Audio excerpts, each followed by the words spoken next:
Olá, gente. Eu, Lisandra Monteiro, e meu colega de turma, Eliardo Nobre, vamos apresentar esse breve vídeo sobre a avaliação da aprendizagem no contexto da inclusão escolar. Espero que gostem.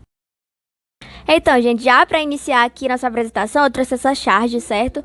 Nessa charge, a gente vê uma sala de aula no qual o professor fala a seguinte coisa: a prova é amanhã. Veja bem, ouça, olhe.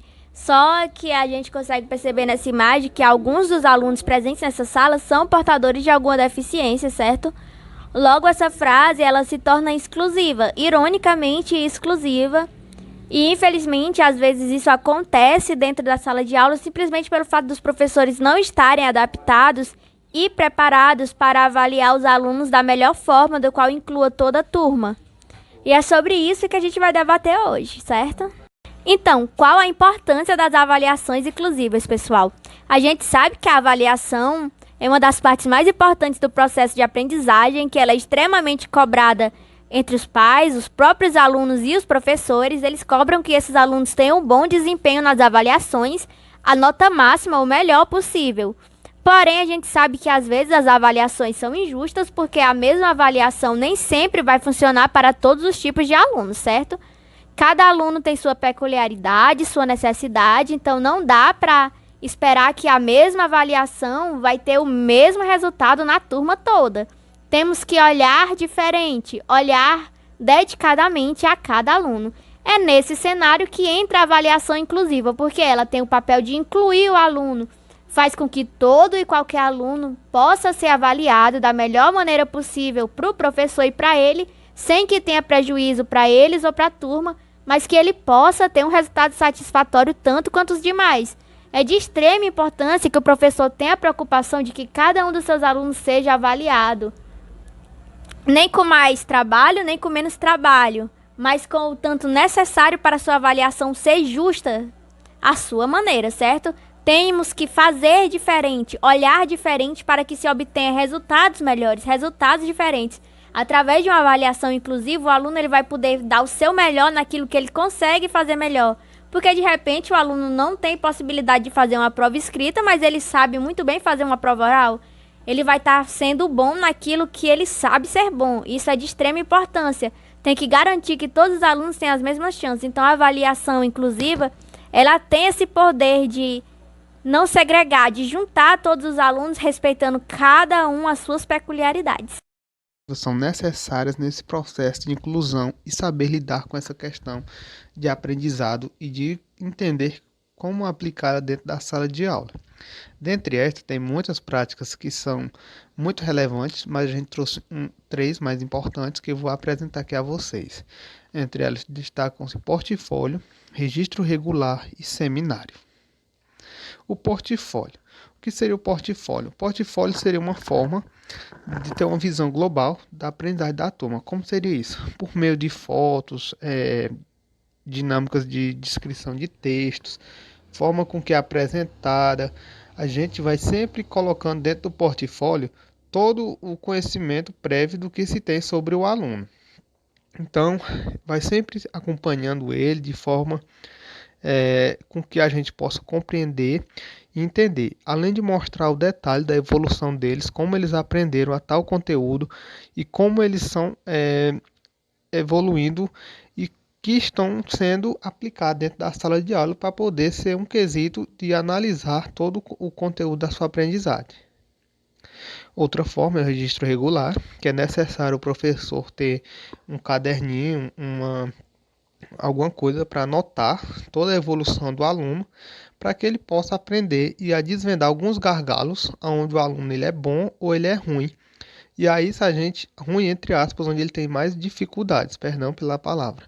Mas aí o que acontece?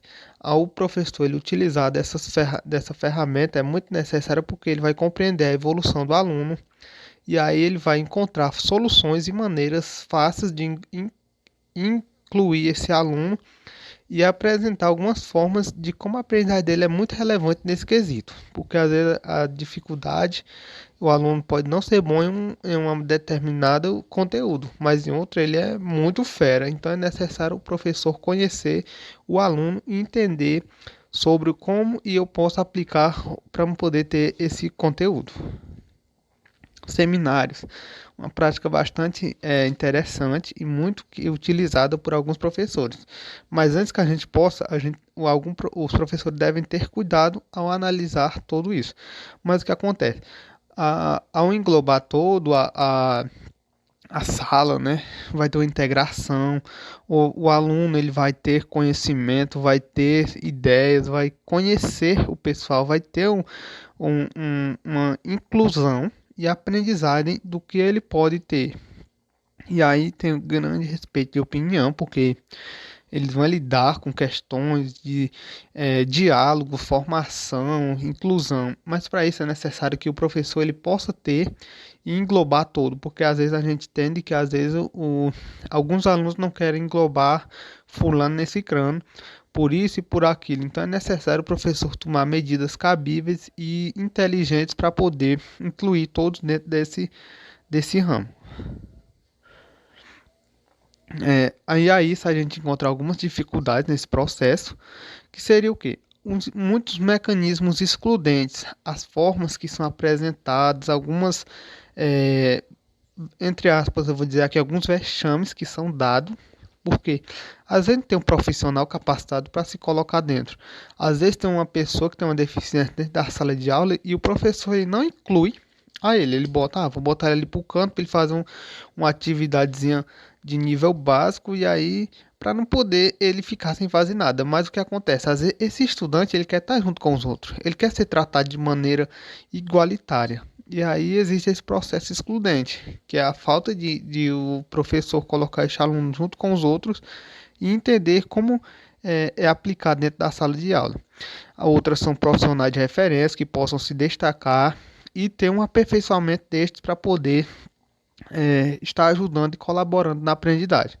E aí isso é necessário que o docente ele possa ter um apoio, né, e conhecer as dificuldades, acompanhar as necessidades e futuramente conseguir concluir e englobar ele junto com outros estudantes. Então, gente, para finalizar aqui nossa apresentação, a gente vai entrar em um debate. Afinal, as avaliações adaptadas, elas incluem ou excluem os alunos? Primeiramente, eu quero dizer que sim, elas incluem, certo? Mas não é tão simples quanto parece, a gente vai entender o porquê. Primeiro, porque a gente tem a ideia de falsa exclusão. O que seria isso? São as pessoas que não aceitam a inclusão desses alunos através das avaliações, que acham injusto existir tipos de avaliações diferentes valendo a mesma nota na mesma sala de aula, por considerar mais fácil a avaliação dessas outras pessoas, por achar que o professor está facilitando, quando na verdade não é. O professor ele só está tentando fazer com que todos os alunos sejam avaliados. Mas isso gera muitos conflitos em salas de aula por pessoas que não entendem a importância da inclusão, não respeitam a inclusão desses alunos. Por isso que é tão importante a informação, certo? No minuto que você passa a entender o que é a avaliação inclusiva, você passa a respeitar e até ajudar, a contribuir para que ela ocorra. Mas se você não sabe sobre ela, é óbvio que você vai ter medo ou desgostar do desconhecido, não é mesmo? Não é tão fácil quanto parece, porque não trata-se apenas de encaixar o aluno na turma. Ele tem que se sentir parte dela, ele tem que ser aceito com todas as suas diversidades. É um todo cheio de variedades. É isso que as pessoas precisam entender. A inclusão só acontece no momento que o professor se disponibiliza a ajudar aquele aluno. Só acontece quando os próprios colegas de classe perguntam se ele está precisando de ajuda, na intenção de fazer com que ele se sinta importante naquele momento, que ele construa a aula junto, certo? As avaliações, elas buscam justamente isso, atingir o melhor dos alunos. Então, sim, elas incluem. Mas eu acho e tenho certeza que para a inclusão ser 100% satisfatória e igualitária, precisa do coletivo, da contribuição de todos. Os professores precisam estar adaptados para isso, eles precisam ser formados em AEE justamente para ter como ensinar para o seu aluno e repassar para o resto da turma por que aquele aluno precisa daquele atendimento especial e ensinar a turma a acolher aquele aluno da melhor forma possível. Sim, as avaliações inclusivas funcionam, têm bons resultados. O aluno que antes não faria uma prova escrita, ele vai fazer outro tipo de prova e ele vai ter a chance de ser avaliado e mostrar o seu melhor. Mas anda muito longe de ser 100% satisfatório. A gente tem aí várias barreiras que precisam ser quebradas, mas isso não significa que elas nunca vão ser, certo? Tudo depende do coletivo. Incluir é andar de mãos dadas para um bem maior. Aqui fica as nossas referências. Desde já, muito obrigado pela nossa apresentação, por estarem assistindo. E é isso. Muitíssimo